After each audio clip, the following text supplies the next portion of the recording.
इस वीडियो में हम डिस्कस करेंगे expected short type questions of visual basic. ठीक है, विजुअल बेसिक में जो शॉर्ट टाइप क्वेश्चन अक्सर पूछे जाते हैं वो क्या है। तो जैसे ये क्वेश्चन है, डिसीजन स्ट्रक्चर्स विजुअल बेसिक में, उनका मतलब क्या है। डिसीजन स्ट्रक्चर्स वो स्ट्रक्चर्स होते हैं जिससे कंप्यूटर के अंदर प्रोग्राम के ज़रिए डिसीजंस लिए जाते हैं बाय द प्रोसेसर। तो उन डिसीजन उसके बाद एक्सप्लेन उनको करना in on the basis of syntax. Syntax हो गया लिखने का तरीका। और बताओ, ये जो हम डिसीजन स्ट्रक्चर प्रोग्राम में इस्तेमाल करते हैं उसको लिखते कैसे है, उसका स्टाइल ऑफ राइटिंग क्या है, दैट्स कॉल्ड द सिंटैक्स। तो डिसीजन स्ट्रक्चर क्या होता है, is used for intended for conditional execution, जिससे कंडीशन एक एग्जीक्यूट हो जाती है। It is designed to change the program flow by selecting a new path from among one or more possible branch points. जैसे एक पेड़ होता है, उसके अलग अलग से ब्रांचेस होते हैं। अब किस ब्रांच पे चढ़ना है डिपेंड्स ऑन द डिसीजन। मैं इस राइट साइड से चढ़ूँ, लेफ्ट साइड से जाऊँ, सेंटर से जाऊँ पेड़ के। तो जैसे मैं सेंटर के साइड से जाऊँ तो सेंटर में जो आगे ब्रांचेस आते हैं उसकी साइड से मैं ऊपर चला जाऊँ, या राइट साइड वाले ब्रांच में जाऊँ या लेफ़्ट वाले ब्रांच में चले जाऊँ। तो ये डिसीजन बेस्ड होता है। इसी तरह प्रोग्राम में जब हम डिसीजन स्ट्रक्चर इस्तेमाल करते हैं तो वो कौन सा स्टेटमेंट एग्जीक्यूट होगा, कौन सा स्टेटमेंट नहीं एग्जीक्यूट होगा, ये हम डिसीजन स्ट्रक्चरों से डिसाइड करते हैं। या एक राइट साइड से खाली जाना है, या लेफ्ट साइड से जाना है, या किसी और ब्रांच के पॉइंट से जाना है। So we have among the many optional branches there. तो किस ब्रांच को, किस लाइन ऑफ कोड को एग्जीक्यूट करना है, वो सारा डिसाइड होता है डिसीजन स्ट्रक्चरों से। वीबी प्रोवाइड्स द फॉलोइंग कंडीशनल, या उनको कंडीशनल डिसीजन बताते हैं आप, या कंडीशनल मेकिंग स्टेटमेंट्स उनको बोलते हैं। वीबी में बहुत सारे कंडीशनल स्टेटमेंट्स हैं, जिसमें पहला है इफ देन स्टेटमेंट, जिसमें एक ही स्टेटमेंट इफ आ जाता है, जिसके ज़रिए से हम प्रोग्राम का डिसीजन चेक करते हैं। और उसके बाद उसका सिंटैक्स होता कैसा है, क्या लिखते हैं हम। तो सिंटैक्स हो गया लिखने का तरीका। तो क्या लिखते हैं, इफ़, उसके बाद उसके अंदर कंडीशन। तो कंडीशन यहाँ पर लगती है, उसके बाद देन लिखा जाता है, और उसके साथ साथ फिर वी का स्टेटमेंट लिखा जाता है। अब ये कैसे प्रोसेस होता है, जैसे फॉर हम लिखना है if A is greater than B then A is large. अगर इतना हम लिखेंगे प्रोग्राम में, और लास्ट में इसको हमेशा इफ़ को क्या आता है, and if, it is a closing statement of the if condition statement. तो ये जो इफ़ देन स्टेटमेंट है, इसमें खाली क्या किया जाता है, अगर कंडीशन ट्रू है तो ये स्टेटमेंट चलेगा, अगर कंडीशन फॉल्स है ये स्टेटमेंट एग्जीक्यूट नहीं होगा। सो डिसीजन मतलब ये जो पाथ है या जो स्टेटमेंट है वो तब एग्जीक्यूट होगा जब कंडीशन ट्रू होगी, फॉल्स होगी तो उसके लिए नहीं चलता है।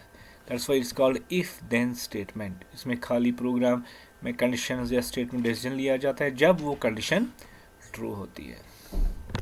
इसका वेरिएंट जिसको हम बोलते हैं इफ़ देन एल्स, इसके साथ कनेक्ट होता है, जिसमें both true as well as false condition पे डिसीजंस लिए जाते हैं।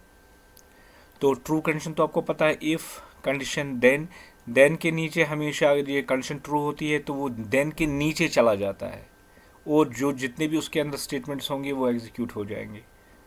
सो then part is connected with the conditions truthfulness, that's true. अगर कंडीशन फॉल्स होगी तो देन के नीचे जो स्टेटमेंट होते हैं वो एग्जीक्यूट नहीं होते हैं, बल्कि एल्स वाला पार्ट एग्जीक्यूट होता है। सो एल्स वाला पार्ट तब एग्जीक्यूट होता है जब ऊपर वाली कंडीशन फॉल्स होती है, तब एल्स के अंदर आपने जो भी आपने नीचे दिया होगा स्टेटमेंट वो एग्जीक्यूट हो जाएगा, ऊपर का कोई ये भी स्टेटमेंट यहाँ से एग्जीक्यूट नहीं होगा। सेम इफ़ एल्स, और लास्ट में इसका स्टेटमेंट होता है एंड इफ़, तो इसका भी क्लोजिंग स्टेटमेंट है एंड इफ़। सो ये दूसरा डिसीजन स्ट्रक्चर है जो वीबी लैंग्वेज में इस्तेमाल किया जाता है। और उसके बाद है मल्टीपल इफ्स। ठीक है, इसमें बहुत सारे डिसीजन उसको लिया जाता है। तो आपने देखा जो पहला जो स्टेटमेंट है उसमें एक स्टेटमेंट चेक होता है। तो यहाँ पर इफ देन एल्स में दो स्टेटमेंट आ जाते हैं, एक तो ट्रू दूसरा फॉल्स। ठीक है, अब हमारे पास इसका वेरिएंट टॉप वाला वेरिएंट है जिसको बोलते हैं इफ देन एल्स। तो ठीक है, उसके बाद फिर से हम इफ लिख सकते हैं। So here we can use multiple conditions to check, that's called the multiple if statement। multiple if statement। तो उसके फर्दर हम पढ़ेंगे आगे कि ये जो मल्टीपल इफ स्टेटमेंट होता है, एक होता है नेस्टेड इफ, दूसरा होता है लैडर इफ, LADDER, वो तो हम आगे पढ़ेंगे। तो इसके दो वेरिएंट्स है, सब वेरिएंट्स है। एक तो हो गया नेस्टिंग इफ, दूसरा होता है लैडर इफ, तो वो तो हम बाद में देखेंगे। सो आप देखो बाकी में यहाँ पर क्या होता है, बहुत सारे कंडीशंस को चेक किया जाता है। If then else if statement है वो दैट स्टेटमेंट जिसमें मल्टीपल इफ्स को चेक किया जाता है। कैसे, जैसे यहाँ पर लिखा है इसका सिंटैक्स, ये है इसका सिंटैक्स। तो सिंटैक्स अब ये आप सिंटैक्स हो गया एक स्ट्रक्चर का, एक कमांड का लिखने का क्या तरीका है। तो लिखते कैसे, इफ कंडीशन देन फिर नीचे विजुअल बेसिक की स्टेज। तो पहला कंडीशन ट्रू है, कंडीशंस को चेक, अगर ये कंडीशन फॉल्स है तो ये एल्स इफ के पास जाएगा। फिर अगर कंडीशन वहाँ पर भी फॉल्स है तो ये वाला एग्जीक्यूट नहीं होगा।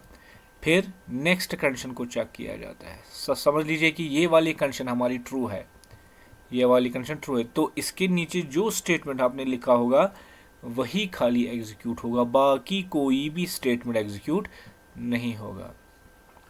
So if the here condition is true, ये वाला एग्जीक्यूट होगा। अगर सेकंड इफ में ये कंडीशन ट्रू है तो ये वाला एग्जीक्यूट होगा। अगर फॉर एग्जांपल थर्ड इफ में ये कंडीशन ट्रू होगी तो ये वाला स्टेटमेंट एग्जीक्यूट होगा। इस तरह बहुत से सारे एल्स इफ लगा सकते हैं। अगर इनमें से कोई भी ट्रू नहीं होगा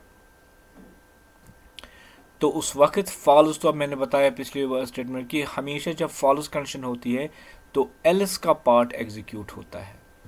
सो एल्स पार्ट हमेशा तब एग्जीक्यूट होता है जब ऊपर वाले सारे कंडीशन या कंडीशंस फॉल्स हो जाती है।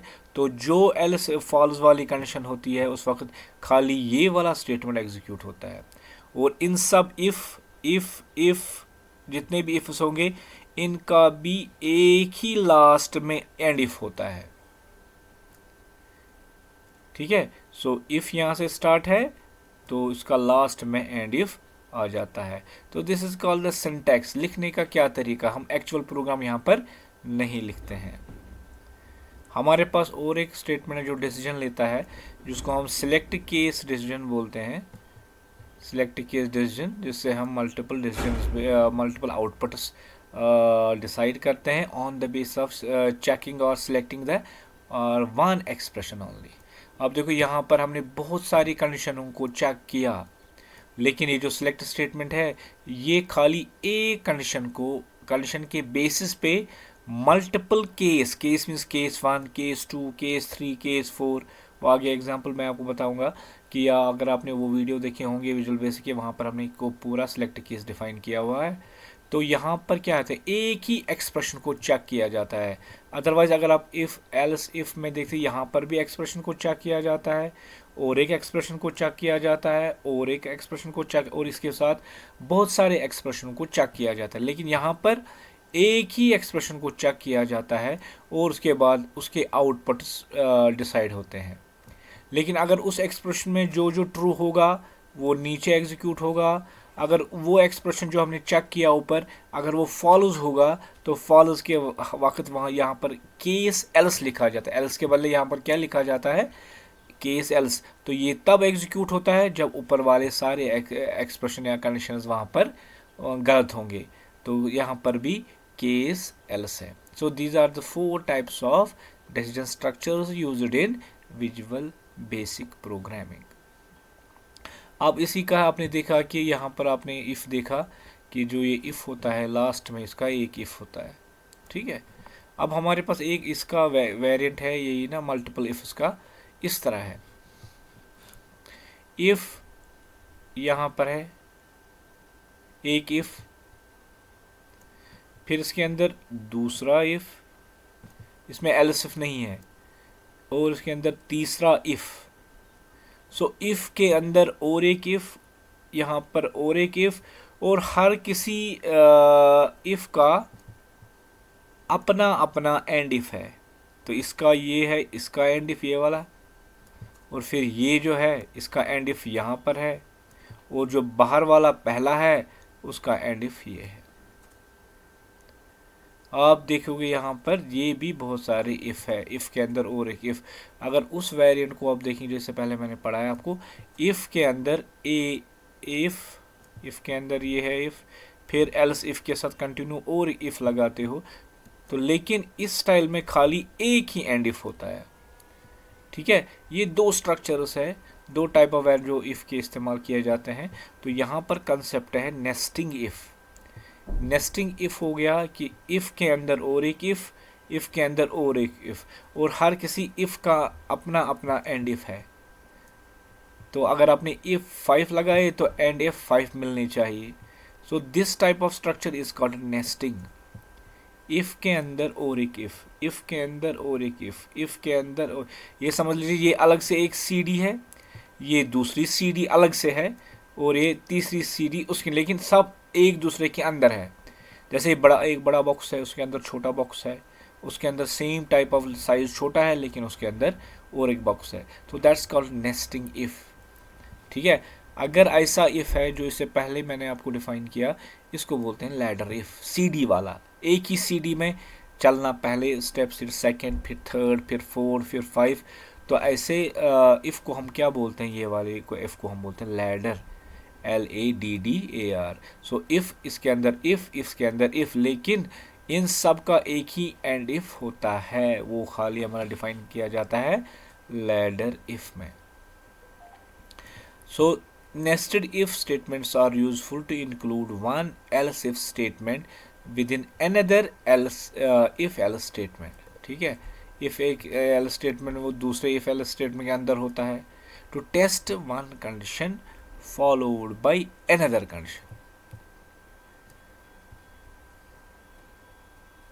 यहाँ पर क्या होता है, ये वाला जो लेटर इफ है, अगर ये कंडीशन फॉलोज होती है, फिर ये कंडीशन चेक किया जाता है।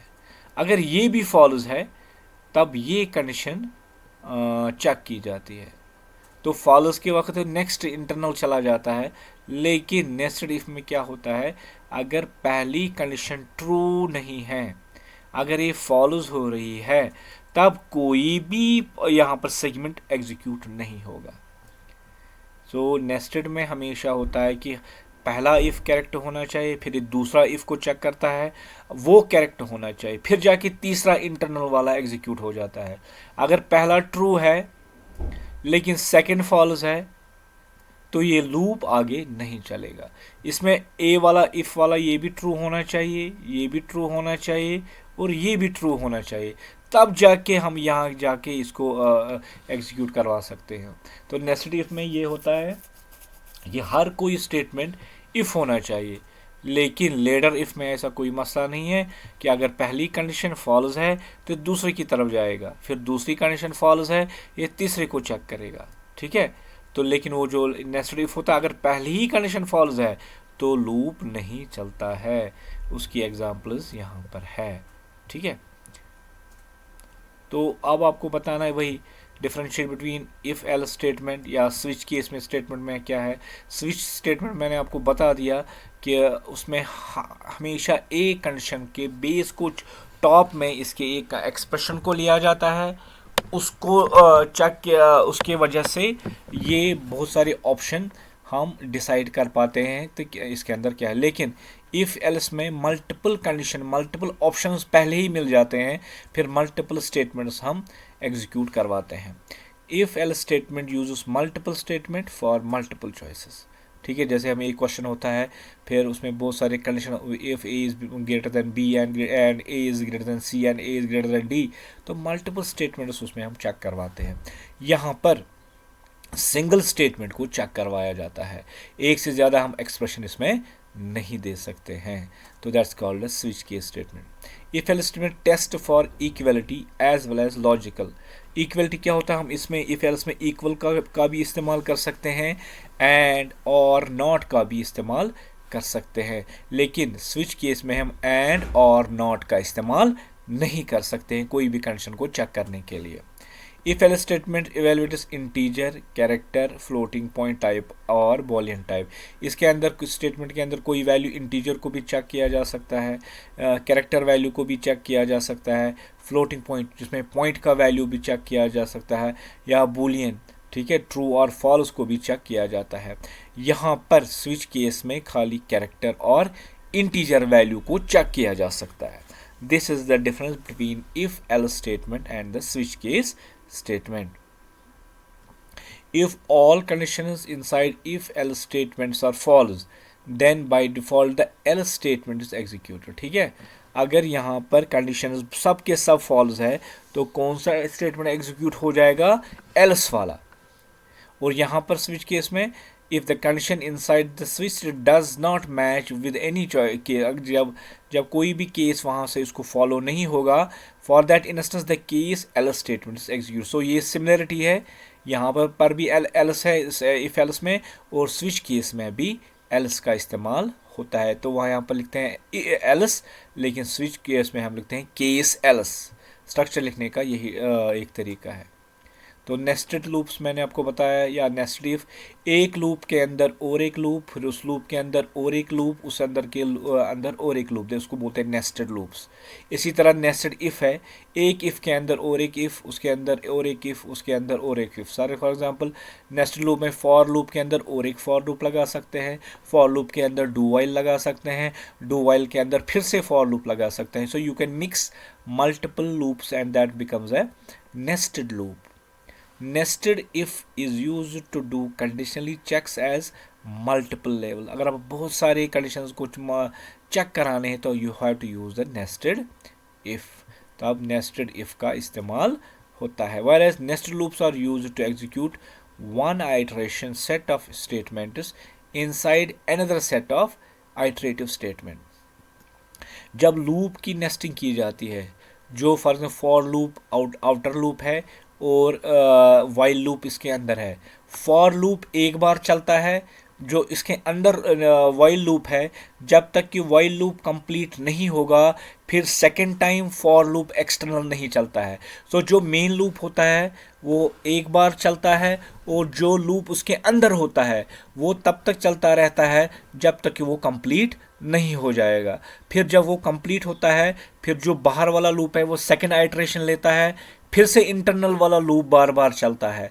फिर जब इंटरनल लूप ख़त्म हो जाता है, फिर से थर्ड आइटरेशन के लिए एक्सटर्नल लूप चलता है। सो एक्सटर्नल लूप एक बार चलता है, जो नेस्टेड वाला होता है उसके अंदर जो होता है वो तब तक चलता रहता है जब तक वो कंप्लीट न हो जाए। तो this is called the nested loop. So यहाँ बताता है iterative set of statements inside another iterative set. A nested loop has one loop inside the another। एक लूप के अंदर और एक लूप अंदर होता है।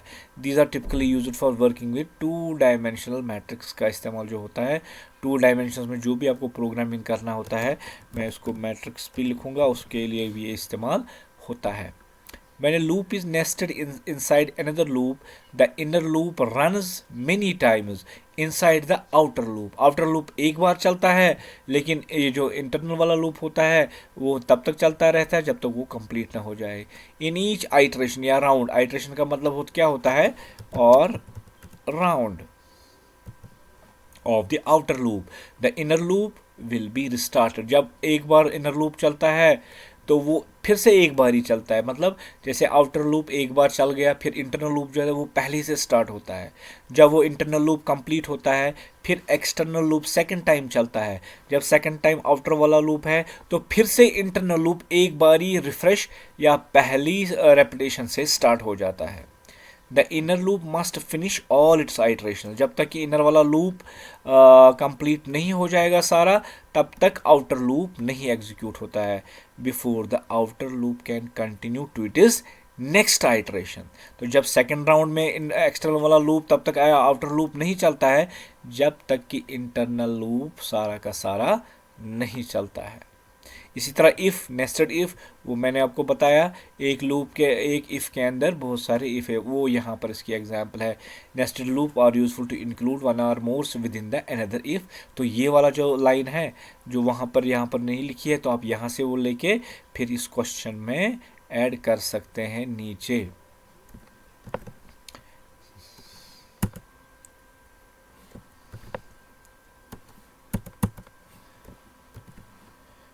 ठीक है। सो नेस्टेड इफ़ उसी को बोलते हैं जिसके अंदर और एक इफ़ के अंदर दूसरा इफ़ आ जाए।